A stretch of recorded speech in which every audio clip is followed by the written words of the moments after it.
If Alan could drop one truth bomb into the heads of every 25-year-old in Europe, what would it say besides go to bed earlier? Yeah.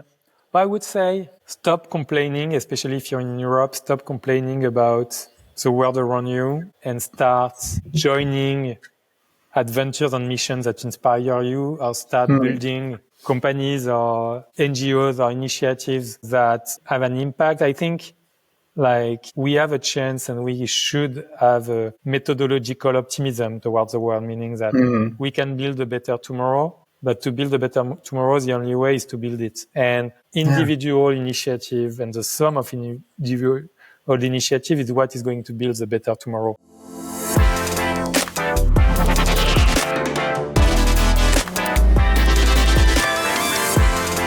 Welcome to the EU Startups podcast. Sit back and enjoy the show hosted by Marcin Lewandowski. Hey EU Startups! If you're running a startup like me, you have more than enough on your plate. So when a prospect asks if your company is ISO 27001 or SOC 2 compliant, you're probably thinking, how the heck are we going to do this? We don't have the time, we don't have the manpower, and we definitely don't have the know-how. That's where Cytel comes in. With our automated platform and in-house expert to manage the entire process for you, you'll get compliant super fast. Compliance has never been easier. So if you need help with compliance, visit cytale.ai/EU Startups. That's SUITALE.ai/EU Startups for $1,000 off your first framework. Hey everyone, this is Marcin Lewandowski and you're listening to the EU Startups podcast. My next guest is Jean-Charles Samuelian, co-founder and CEO of Alan. Alan is on a mission to help people live in good health to 100 years old and has raised more than 490 million euros to do that.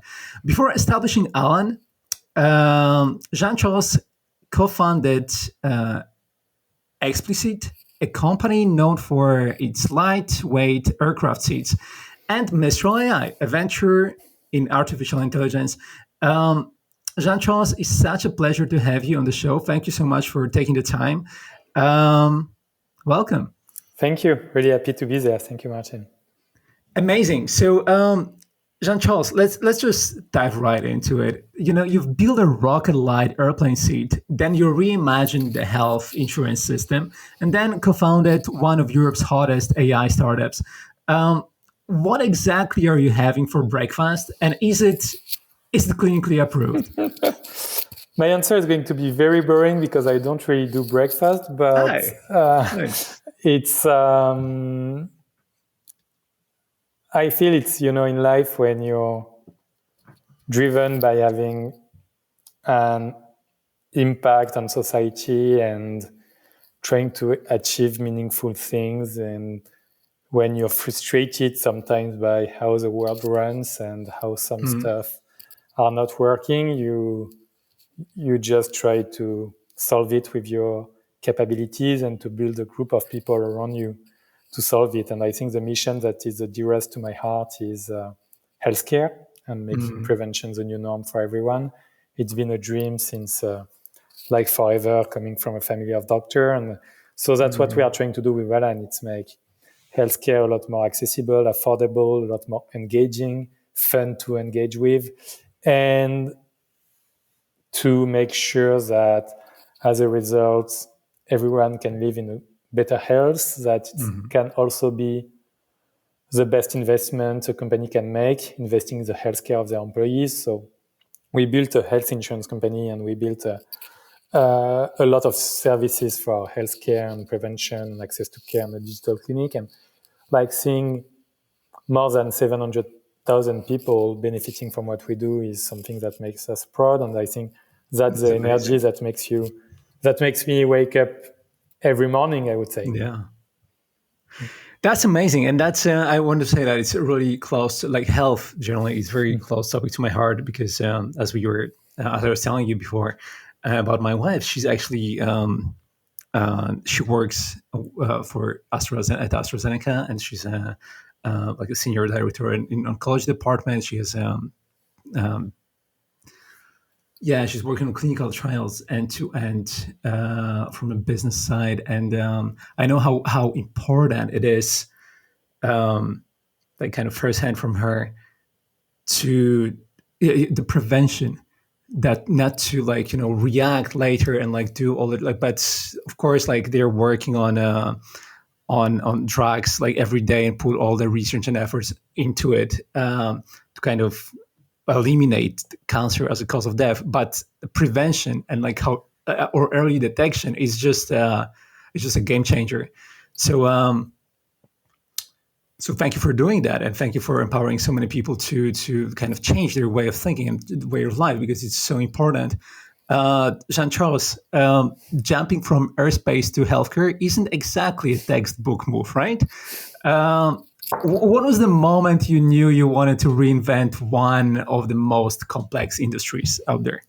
I think I kind of always knew, and I would say even before creating our aircraft company, I knew I wanted to create a company in healthcare. Mm-hmm. It just felt explicit at the time, was a project with two friends that seemed really fun to build and really impactful. But at one point, one of my grandfather got diagnosed with lung cancer, and it felt that not spending time on trying to solve access to care was a mistake, and I would regret it down the line. And so I became obsessed with it. But, there are a lot of differences, but there are also some similarities. They are industries that are very regulated, and so you need to understand regulation to make a differentiation. And I think you need to connect the level of constraint that you have with the potential of innovation. And I feel that it's a great place to start a company and start a business where you have high barriers to entries that make it feel that the market and the solutions for consumer or for citizen have not evolved at the pace they should have evolved, and they have evolved in other industries. Yeah. And it really felt like it in aerospace, but even more so in healthcare, where like both the insurance experience, the way to purchase, the way to be reimbursed, the way to manage your claims as an individual, but also as a company selecting it for your employees, but also the way to approach prevention or to approach healthcare was antiquated, and we felt that we could do something very different while understanding very deeply the regulation. And the regulation in different countries, what is really hard with healthcare is that every country is different, even if the jobs to be done for people is the same. Like we all need, wherever we live, better access to care, better investment in our prevention. And so we try to build a global player. We operate now in 4 countries: France, Spain, Belgium, and Canada. And again, the similarities are building a very complex business in a complex industry and trying to scale it is really, really fascinating. True, 100% true. Alan's origin story, though, sounds like a wild bet. Take us back. What was the most irrational part of starting Alan that somehow turned out to be totally right? I think there were a few that people gave us advice not to do, and we decided to go against. The first one was a lot of people gave us the advice not to build the full stack insurance ourselves, like say, managing an insurance is regulated, it's very hard, you should not do it, just be a broker, it's where the money is, and that's where you should do. And we decided to do everything. So we built the insurance company, we manage the risk, we price our own product, we build also the full verticalized reimbursement engine to reimburse when people go to the doctor or to the hospital and so on. That allows us to innovate a lot and to make a significantly and orders of magnitude better experience for our members and customers. But it was really non-obvious to go that vertical. And when we started doing an insurance, also everybody told us, yes, but you cannot go direct. In every country, insurance is intermediated. You have people that are paid to distribute insurance. You cannot sell it directly to companies. That's not going to work. And here we are. We only go direct for the the last 9 years, and we cover 33,000 companies, from small ones to 65,000 employee companies in 4 countries in every industry. Of course, tech, but also hotel and restaurants, industrial companies, retail, fast food, services company, like you name it, every industry, even agriculture industry companies. And so I think proving that you can control your distribution and you can control your full value chain were kind of very atypical assumptions in our industry, and we decided to make it. Then a lot of people challenge us on, yes, but you are already doing all that. You should not build the healthcare services. Why building your digital clinic? While building your mental health services or your back pain and MSK reduction services? Why building like an optic shop where you can test your glasses online and get them delivered? And I think, again, we went against the advice by trying to integrate the full value chain. So you have a significantly better experience, a significantly better product for your member and customer. You generate more value for them. And I think we are kind of pretty opinionated on what should happen. And right now it worked. Same for international. Everybody was telling us, you have no healthcare and health insurance companies that have scale across countries with the same global platform. And we just are doing it. Jean-Charles, this is sounding delightful. Health insurance isn't exactly known for delighting people, though. What were some of the craziest assumptions you had to break to make Alan feel human, you know? Yeah, I think it's a lot of attention to the details. And I think it's a lot of empathy for your members and your customers. Being your own member yourself, I spent still some time every day on Figma and on our designs with the team.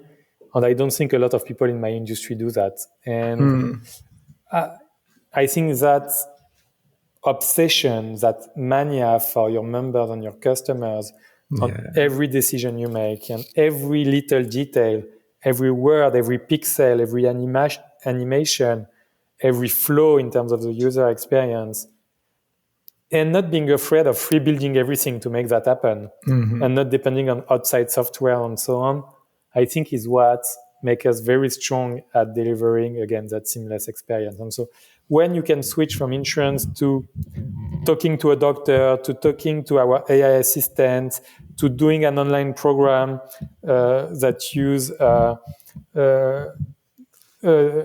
best traditions and the best methodology from therapy to reduce your anxiety, everything in one place, integrated with each other, with a lot of attention on where the data flow and how it worked, it starts making the experience magical. And that's why we have a net promoter score of 70 and that we are growing like 50% year on year. But it's not one thing, you know, it's like the sum of thousands of little things you add together in building your internal tools. And it's a tool, it's like what you provide as a tool, like as a platform, as an app, as a service for your member and your customer, but it's also the tools you provide for your team. We spent a lot of investment on the tool to price a new insurance product, a lot of investment on the tool to do customer service and our internal CRM for our customers. And when you start building all those things, that's where it compounds a few percent every day and you make a product that diverges from the rest of the market, I would say. 100%. 100%. I wanted to talk again about prevention for a second. Making prevention the default sounds great. Until you remember humans love cross sounds more than checkups, right? Yeah. What was the hardest part of changing behavior? Yeah, that's really interesting. And when you look at the science of behavioral change, you need to remember that we grew up in the world we are living today is very different from most of the history of humanity. Yeah. And if you just close your eyes and imagine your prehistoric human. Like your day was about surviving.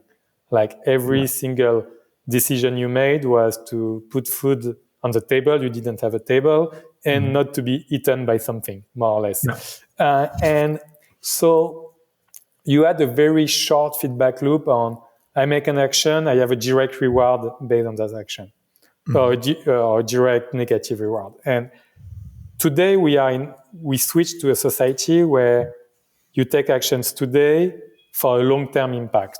And meaning that you're going to put money in your bank account for your retirement. You're going to invest in the education of your kids to make them good adults 15 years from now. And when you do sport or when you eat healthy, it's not going to affect you today. It's going to affect you over the long term. But our brain is still the same than in many ways than in the prehistoric ages. And so we have been engineered to focus on the short-term dopamine. And that's why it's 11 p.m. and we are going to watch that extra Netflix episode.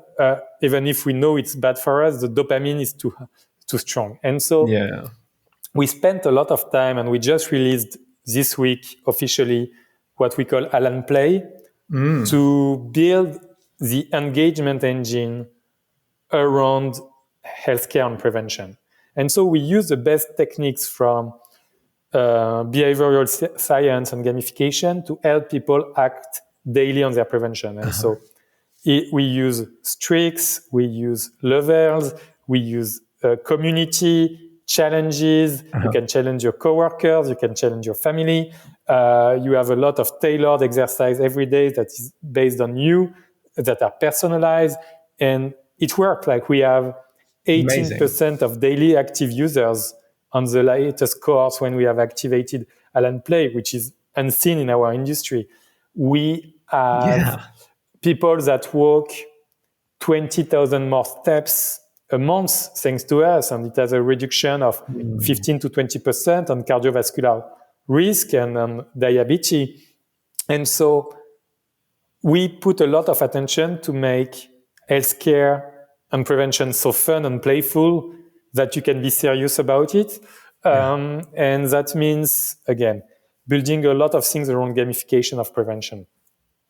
This is amazing. I love it. I love the impact. Like I just wanted to say for the record that just yesterday I broke the habit of watching this, like boosting the dopamine and watching something at 11 p.m., which is not that good for me. I went to sleep with my daughter just at 9 p.m.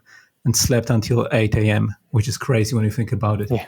Like how many hours did I sleep? I don't even know. Like when I woke up, I was feeling like a newborn. Maybe not entirely, but Jean-Charles, Alan is now in France, Spain, Belgium, Canada. How do you adapt a single mission to countries with very different healthcare systems, cultures, and user expectations? So one of the interesting aspects of it is whatever the country, people are the same in many, many ways. We share a lot more similarities than differences, and I hope the world will remember that a little bit more. But and so, again, I think the underlying problems you need to solve are the same, which is navigating the healthcare system that is super complex and with a lot of inegalities of access depending on where you are in your country, the level of information and education you have. That's one. The second one is how to invest in prevention, because again, a lot of people don't have access, don't know what to do, and have many alternatives that are not good for them and that don't optimize for the right thing. And the last one is that we've seen a huge increase in terms of inflation, in terms of cost of medical care in the past 15 years and accelerated since COVID. And so how do you fight that? By making the healthcare system smarter, bringing digital alternatives. And so, yes, there are differences. So when we enter a new country, we need to understand the regulatory framework, how to connect with the hospital or clinic network and the providers. And we need to build a new kind of insurance product that is adapted to the needs of people and companies. But what we have done is know that our app is mostly entirely globalized. The healthcare services are the same because people have the same needs. Yeah. And so we feel, and we spent a lot, it's been years of investment to get there, but we are finally at a point where, and it will be finished this year, but where we have a global platform that allows us to launch new countries a lot faster and focusing on all the similarities and building tools and building blocks that can adapt very quickly to the differences between countries. But it also means it's not a standard model. Like when we launch a country, we spend significant resources on the ground. We have a local general manager there is local product, local go-to-market, operations, customer service. So it's a meaningful investment in the country. Awesome. Jean-Charles, what do you think healthcare will look like in 20 years? Are we talking personal health copilots, longevity clinics, or just, fewer PDFs and more peace of mind? That's a really good question. And predicting the future 20 years from now is close to impossible, I think. Hard, huh? Especially how fast everything's changing now. Health, and when you see indeed what is happening with AI, what is happening with robotics, I think it's going to change a lot. But I think the underlying trends that are not going to change are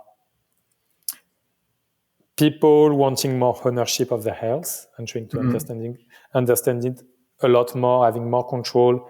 And we came from a place where we had people, health professionals were telling us what to do, to people coming a lot more educated, having search information and trying to take control of their destiny, using more and more data and specification to do that, testing more and more. And I think losing the cost of testing is going to decrease over time, and that's going to be an investment. I do think, and I kind of like that metaphor, but if you look at navigating the world, in the past, in the analog time, you were opening your map, paper map, like maybe 3 times a year when you were traveling in your car, and now you're opening your map on your phone several times a day. I think healthcare was the same thing. It was very analog. You looked at your map at best a couple of times a year. And thanks to technology, I think you are going to have a lot more continuous relationship with health.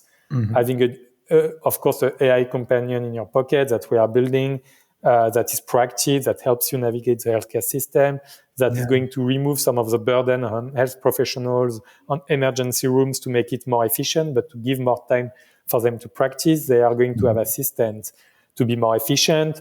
We are going to be better at personalization of care, personalization of treatment. We are going to understand even more what is the impact of nutrition, of sleep on our health, even if we start to have good bases. And so we are going to see an acceleration of science, an acceleration of the understanding of behavioral trends in healthcare, an acceleration of AI and robotics to help us solve a lot of the problem in terms of access and equality of care, and empower doctors and health professionals to do a lot more. So when and what is going to happen when, I don't know. But what I know is that we are at a time of transformation, which is a massive opportunity in a world that is not getting healthier. Like, again, when you look at the shape of chronic disease, when you look at, we are expanding slowly life expectancy, even if it has been stagnating a little bit, but the percentage that we spend in really good health doesn't increase that much. And so how do we push those boundaries of living longer, healthier in a meaningful way? I do think that you have some extreme longevity people at the edge, but I do think we need to push a world where it's not longevity for the sake of longevity. It's longevity for the joy of life, and making sure that we optimize for more happiness, for more joy, for not trying just to extend life, but just how can I also can make today and tomorrow better, and how can I be happier in that? And I think that's the way I would love to help shaping the healthcare of everyone. I love it. I couldn't agree more. I would love to. Oh man, like there's so many things that come to my mind right now after what you just said. But let's maybe I'm gonna talk to you about it later after this podcast. But let's get a bit more maybe personal for the kind of second part of the podcast. What's one health related wake up call, if there were many, if there were any, personal or professional for you that changed how you live or lead?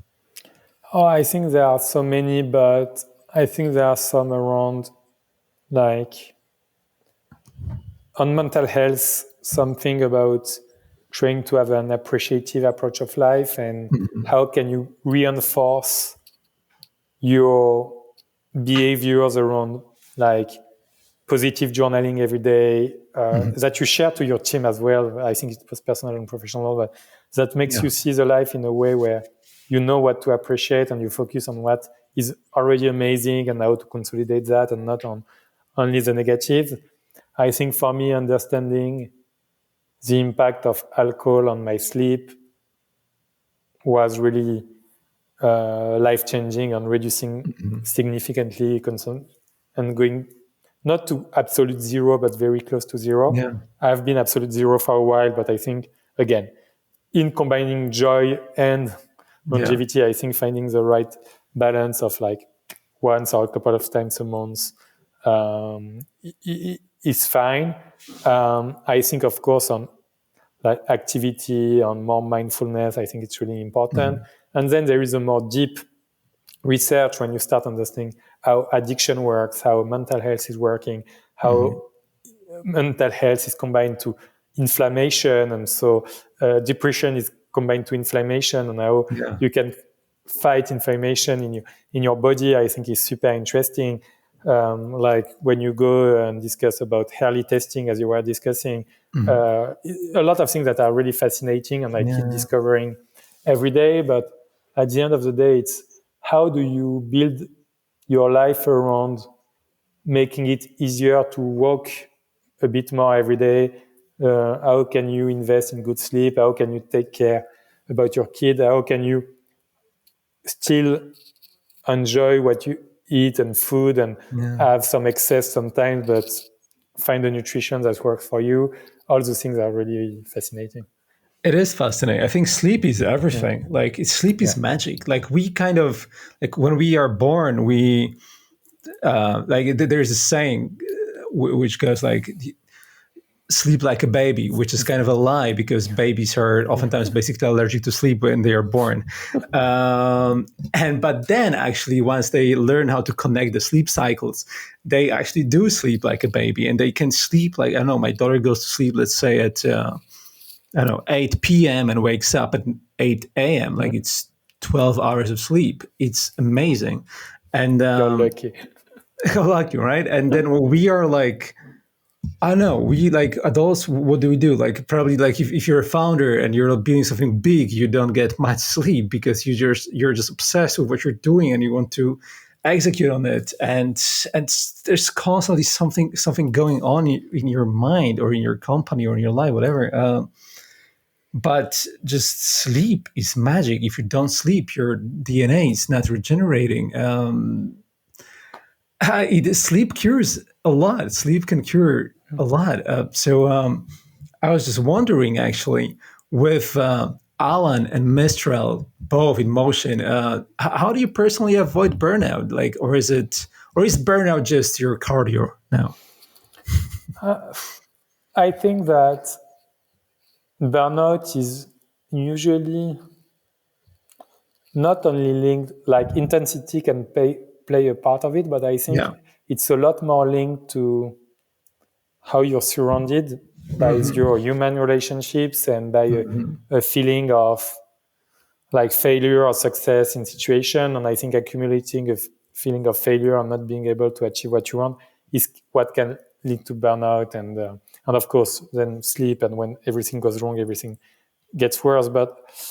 And so in my case, I think there are a few things. First is doing only things I love with people I truly respect. Like I feel that the people of Alan are among the smartest on earth. And so I feel very lucky every morning to wake up and to work with them. The leadership at Mistral is just fantastic. Arthur, Timothée, and Guillaume are incredible people. And so I feel lucky just to work alongside with them and supporting them in their journey. So that's one of the things. The second thing is being intentional. I have like 3 young kids who are like all under 5, and they're all under 5, you said? Yeah, like 5, 3, and 1. And that's amazing. It's fantastic. But sounds like so much fun. It's a lot of fun, some organization. But I think it's being intentional, like finding really meaningful time with them and organizing yourself about it. And I feel like I work very intensely, and I love working. I love being with my family as well. But one of the things that I truly believe in is to not burn out is a few things. One is, how do you manage to work intensely? I can work late, but not on a screen, like not on my laptop. So like having a tablet, like a Remarkable and so on, and just making sure you work in a way that is not going to kill your sleep. The second thing is, again, spending meaningful time with your close ones and having that love, I think really helps. But also knowing the trade-off you make. I think one thing that makes people unhappy is because they didn't pick their trade-off.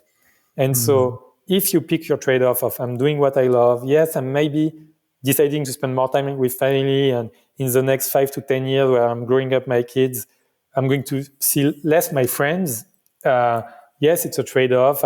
When I do it, I'm doing it in a very meaningful way, but it's decided, it's a decision. When it's a decision, it's very different. And I think you feel a lot better about it.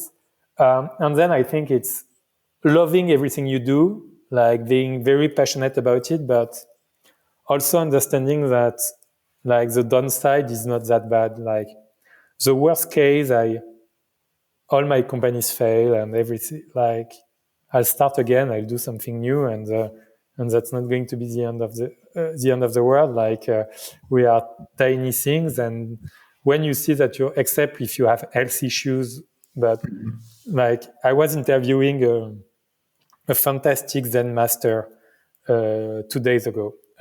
So he's one of the most famous Zen master in France, and this notion of impermanence and this notion of just like knowing how to define yourself and knowing that, yes, doing meaningful thing and having an impact is really important, but it's fine if doesn't work out the way you want it, and which pushes you to take even more risk and to achieve even more greatness, I think helps take a lot more distance. I love it. Jean-Charles, let's end big.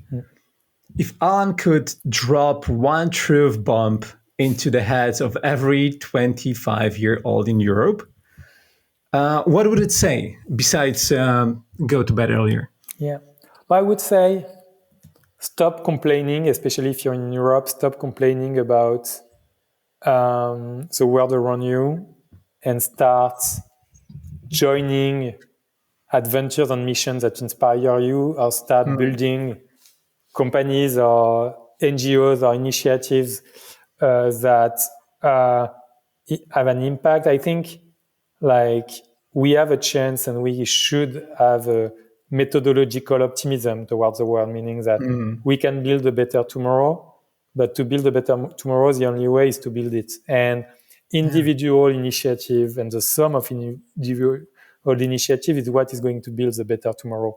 And so stop complaining, stop spending your time reading the news and being scared about what's happening in the world, and try just to have an impact around you and build a better world around you, I think is the thing I would push people to do, in fact.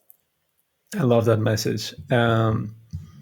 Jean-Charles, I have two more things I would like to ask you.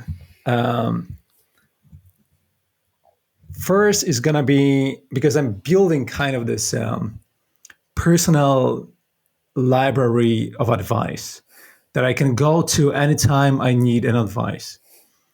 Because I don't want to ask people for an advice when I need it, actually, because then it's like, Okay, I'm already in need. I don't want to then like go to someone and reach out like, hey, so what would you do?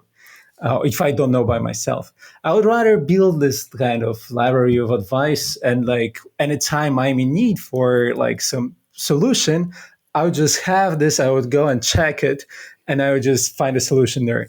So, what's the best piece of advice you've ever received?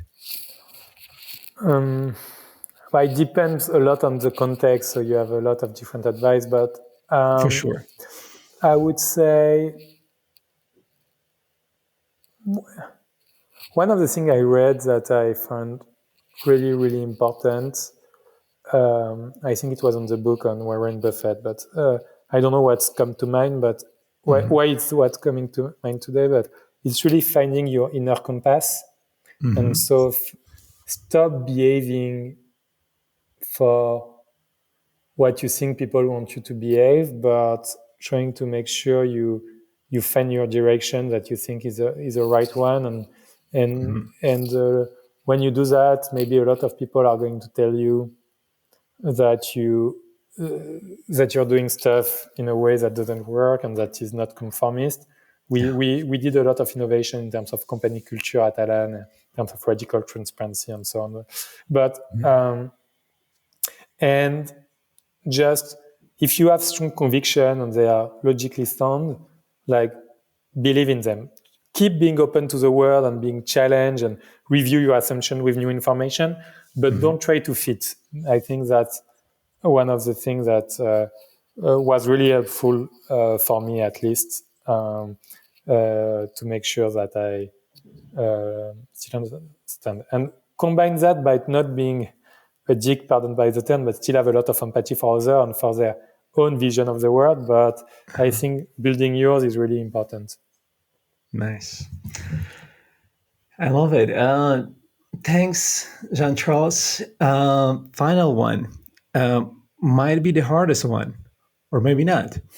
Describe the rest of your life in 5 words. I think it's super hard indeed, but I would say if I was to try to sum it up, I hope it's raising kids I'm proud of, in a world I am proud of. And if I do both, I think it's a success. Like if I manage to have kids that are happy and want to achieve things, and in a world where I've helped shape even a little bit the direction, especially on healthcare, but also on European sovereignty and so on, I think it would be a great life. Yeah. I couldn't agree more. I love it. Thank you so much, Jean-Charles. Thank you, Marcin. It's been a huge pleasure to have you on the show. I love the conversation. I think the audience will love it as well.